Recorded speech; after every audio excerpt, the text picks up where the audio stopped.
Biding-bidingan hindi uubra sa ilalim ng government procurement law. Detalye ng balita mula kay Let Narciso, RH14. Let, good morning. Binalaan ng Department of Budget and Management ang mga supplier at contractor ng gobyerno na hindi na makalulusot ang mga modus gaya ng dummy bidding, palit pangalan at palit ulo sa ilalim ng bagong government procurement law.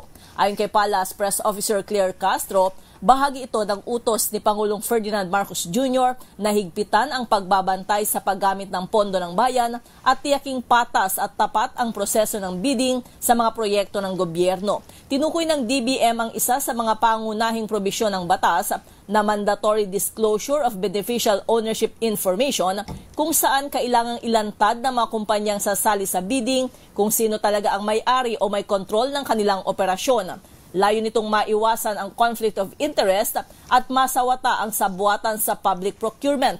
Base sa datos ng Government Procurement Policy Board Technical Support Office, nasa higit 65% ng bidders sa nakaraang taon ang may common owners, habang higit 71% ang may kaugnayan sa mga opisyal ng gobyerno. Nabatid na sa ngayon ay halos kalahati pa lang ng mga kumpanyang rehistrado sa PhilJeps ang nakapagsumite ng beneficial ownership document na magiging batayan sa kanilang karapatang lumahok sa public bidding.